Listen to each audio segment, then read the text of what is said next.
That's right, folks. It's starts of the week for week 9. Terry, not so scary. We're no longer scared to start Terry McLaurin. That's right, folks. Terry's back. DJ Moore's back. We have a bunch of stud receivers that are back with their new quarterbacks. So we're going to talk a little bit about some starts of the week utilizing our slot versus wide tool. That's right, folks. Over on Razzball.com. If you have not checked out the fantasy data tab, it's a game changer. We have everything broken out by slot versus wide. Today, we're going to break down our favorite starts of the week utilizing our slot versus wide tool. Before we do, we'll make sure you follow us across the board at Razzball Fantasy on YouTube, IG, and TikTok. And, of course, make sure you're jumping over to that flagship, Razzball.com. That's right. Not only do we do football, we do hockey, basketball, and baseball. So go check out all the great articles and content over on Razzball.com. But let's start the show.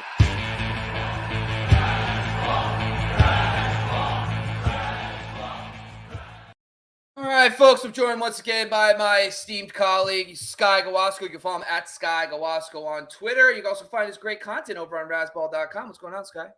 Good morning, everybody. Happy weekend, Bob. We're kicking the show to Saturday this weekend. I appreciate that. Got some college football going on right now for those of you appreciating it. World Series in full swing as well, NBA, NHL, and, of course, midseason NFL. Man, it's a great time to be a sports fan. Oh, yeah. So tomorrow, listen, we're officially past the halfway point of the fantasy football season, heading into week 9. Now, Scott, I didn't ask you this question pre-show. Maybe what's your biggest, preseason? What's the thing that surprised you, good or bad? What's the biggest thing that surprised you so far this season, player-based? Is there a player that surprised you or you're disappointed the most? Yeah, hate to say it, but it's Miles Sanders in the most positive way I can possibly say. He's been crushing. I still don't think he personally is very good. I just think Kenny Gainwell's as good. But the point is, Miles Sanders gets all the work, 17 touches and 93 yards average.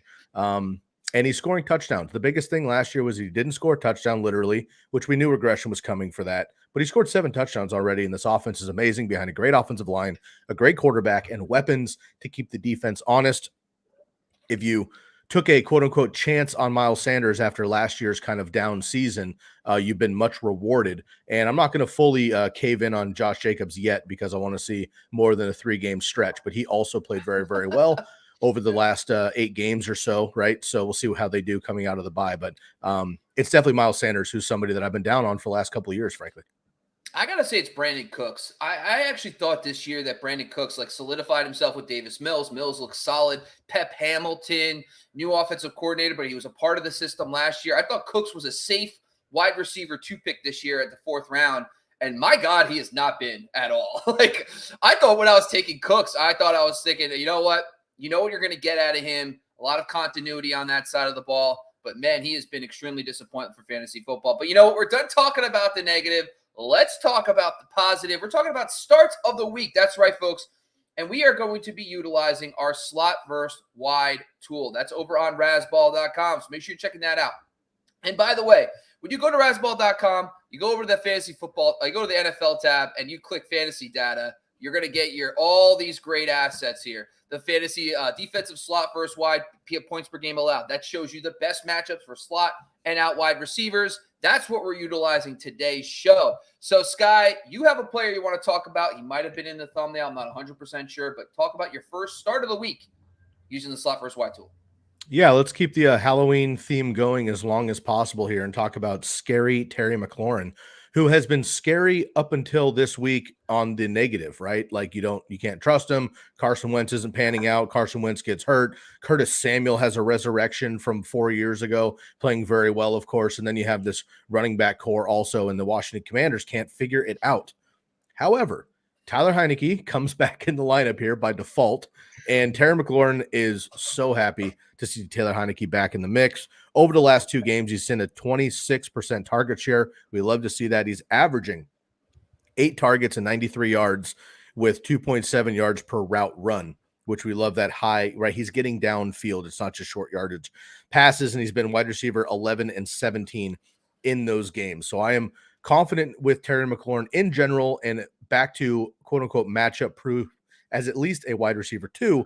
This week, though, I remain most confident. As you can see here on the screen, total points per game allowed to the wide receiver position here, the Minnesota Vikings at 40 overall, but specifically on the outside, out wide, Bob, 28 points per game to the wide receivers on the outside. Terry McLaurin generally plays specifically outside. So I like this matchup. Should be a shootout. We know the Vikings are going to move the ball and put up points, and the Commanders are going to have to chase it. And I do like Terry McLaurin. And we saw last week that deep bomb late, and he went up and mossed a cornerback and had a great catch down there on the goal line. We haven't seen a lot of downfield throws from Carson Wentz. Terry McLaurin and Taylor Heineke have that rapport. So I like Terry McLaurin moving forward. And he finally went back over 100 yards for the first time since week 3 and has scored a touchdown since the first week, since week 1, 2 weeks ago against Green Bay. So he's finally on the upswing. Yeah. And listen, I got to tell you, it's refreshing when you see a quarterback just say, that's my best player, I'm going to him. I love that. Good for Terry McLaurin. I'm glad he's back in the mix. My guy is actually Devin Duvernay versus the Saints. Now, obviously, when you're talking about a slot versus wide, last week, I'll admit, we tried to pick on that Raiders-Saints game a little bit in the sense of thought it was going to be a nice shootout. Instead, the Raiders throw up a dud. The Saints come out. They get their job done. But I think this week, Lamar Jackson is not going to – he's going to hold up his end of the bargain. And the Saints defense really is still banged up. Marshawn Lattimore could be back this week, should be back, but he's still playing very injured. They're also dealing with their first-round pick. Their cornerback, their rookie cornerback, Paul Adibu, who's also dealing with injuries. And they have allowed a boatload of fantasy points, 7th most fantasy points total. They also, a majority of that comes out wide. And when Rashad Bateman is out, Duvernay gets into the game more, plays a lot more out wide. It gets a lot more looks. Now, there's only been 3 games really where Bateman either didn't play or he wasn't really a factor. And that was way back in weeks 5 and 6. And then also week 8 where he kind of was in and out. That was the game that he re-injured and he was out for the season.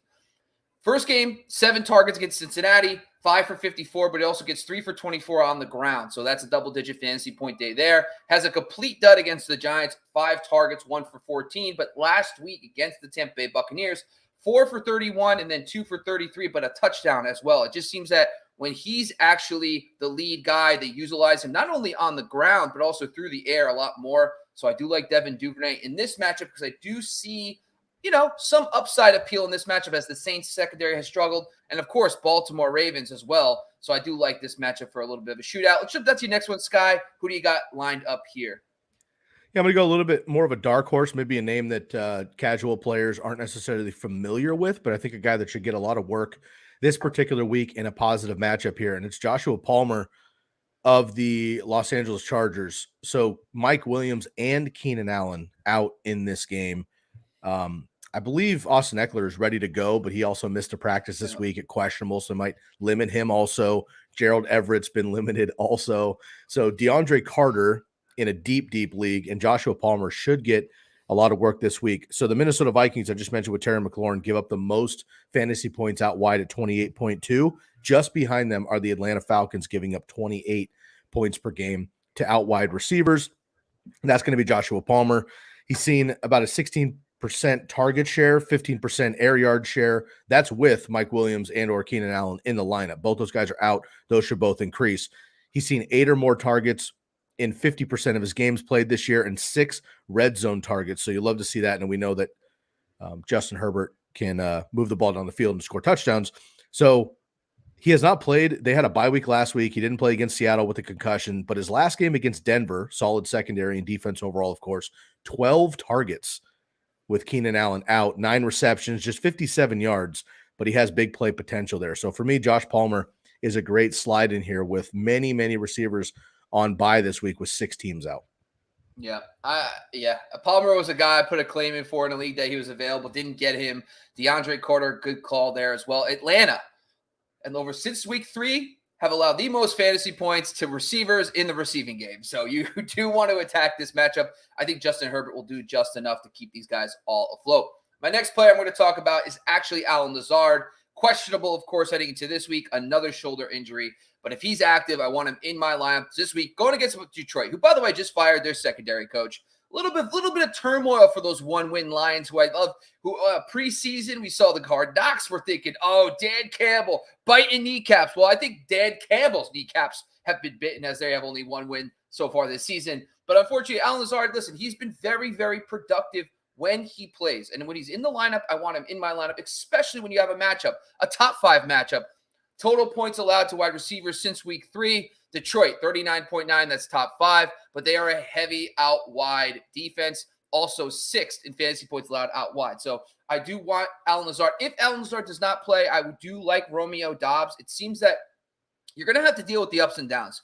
Doubs will throw up a goose egg here and there. But if you're a team that's 1-7, 2-6, and you're playing a better team this week and you need to swing for the fences, if Allen Lazard is out, I will play Romeo Doubs in this matchup because I do like the fact that he is a big play threat in this offense versus a team like Detroit, who's allowed a lot of fantasy points to receivers. Sky, now we're jumping down to the next one. Someone's emerging. He's emerging a little bit coming out of the bye. Let's talk about him. Man, it's about time. Juju Smith-Schuster is my guy, who I was not on in the preseason. I like Juju a lot. He had a fun season a couple years ago behind AB and blew up, but then he's been pretty average since then. A lot of people blame that on Big Ben, and we had a chance to see that now with him and the Chiefs and Mahomes. He's been pretty average up until the last 2 weeks as well, but he has seen 8 targets in 4 of the last 5 games and 8 targets in 5 of his 7 games this year. Back-to-back 100-yard games before the bye week against Buffalo and San Francisco. Quality matchups in the secondary, and then back-to-back 100-yard games and touchdowns as well. He was a wide receiver 7 in PPR against Buffalo in week 6 and wide receiver 4 in week 7 against the 49ers.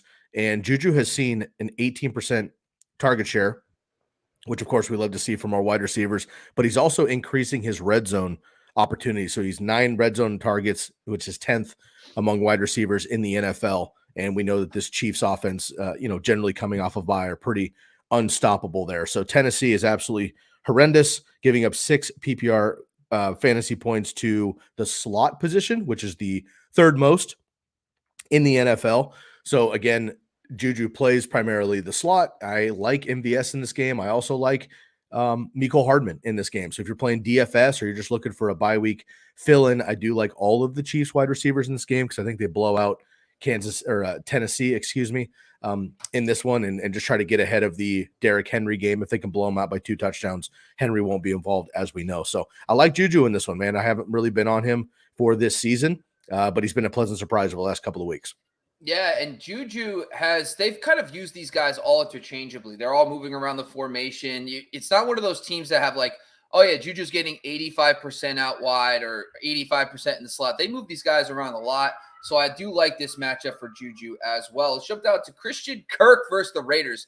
So Kirk is a little bit more owned than some of the guys we're talking about today. But Kirk has kind of went through some level of, a little bit of a downturn last week, turned it around just a little bit. But Kirk has established himself as a solid number 1 receiver.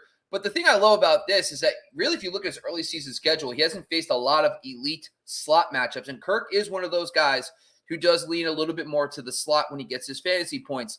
And there is not a lot of teams in football that allow more slot points than the Las Vegas Raiders. So the Raiders are 5th in fantasy points allowed to the slot. But if you use the tool, you can actually see the percentage. There's only 5 teams in the NFL that allow as many slot points, percentage of the fantasy points to the slot than the Raiders. It's the Jets, the 49ers, the Dallas Cowboys, the Chicago Bears, and then it's the Raiders at nearly 50-50 split. Now, these numbers, like I always say, don't add up to 100%. Remember, because some screenplays are removed from this data set because we want to get true routes, not just screen passes. So I just want to clarify that's why it's not 100%.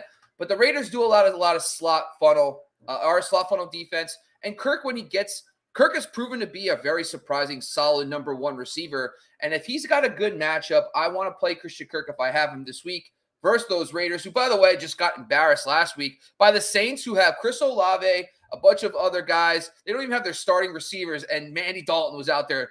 Red Rifle, the Ginger King, out there slinging it. Loved every second of it. So give me Trevor Lawrence, Christian Kirk stack this week. All right, Scott, we do have a couple questions before we close the show. Here's one that I want to bring up really quick, and I'm going to take this down and bring us back in here, is the Kamara stuff. So obviously TMZ leaked the video of Kamara and the situation going on there. Now, trade Kamara for this season, it doesn't seem to me that they're going to suspend him this year. It might be a next year suspension, but honestly, we don't know. So what are your thoughts on trading Kamara with the thoughts of for example, with the news of the video coming out of the incident in Las Vegas. You're muted. We saw with Zeke a couple years ago that this can tail on. So I don't see him getting suspended right away. This will be a legal thing. He already missed. There was a number. I'm not a legal expert, but there was a number of court dates pushed back and missed and things like that in the preseason. So I think he finishes out the season right now. And here's the deal.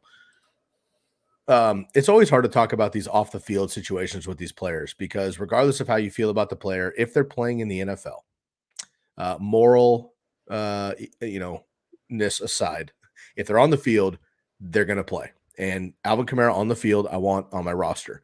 This particular question is a full-on fantasy question here from Blurpy, but I had replied back to his question specifically with his roster there. But for me, man, I'm going to play him while I have him. We'll see what happens moving forward here when he gets suspended. But I think it'll be next season, not this one. And if it is a season, then obviously you got to deal with it. But yeah, if you're like, look, Blurpy's stacked. All right. Kamara, Cook, Henry, Etienne. You don't need Kamara. So I wouldn't have the headache. I would get rid of him while you possibly can. 100%. Probably. If Kamara's carrying your team, then I don't know that you're able to do that. And I would just hold tight, unfortunately. Yeah, I think this isn't really a real team, to be honest with you. If you have Kamara, Cook, Henry, and Etienne. Gibson, listen, this week I like Gibson a lot. McKissick is out. So he's going to get that, passing game role. So I do like that for him, that hybrid. I like the role he's kind of filling in there. But it seems like really in reality, you might need receiving depth. But I don't mind trading him. Obviously, it's all about relative value. I think if you feel I can't tell you today if he's going to get suspended. I have no idea. I don't think he's going to get suspended. So I would just kind of hold on to it. But if you feel that you could get a solid, legit number one receiver, maybe, for example, if you're 7-1, let's say this guy. Let's say you're 6-2, 7-1. Would you trade Kamara to get Jamar Chase for the stretch run? Yep. Okay.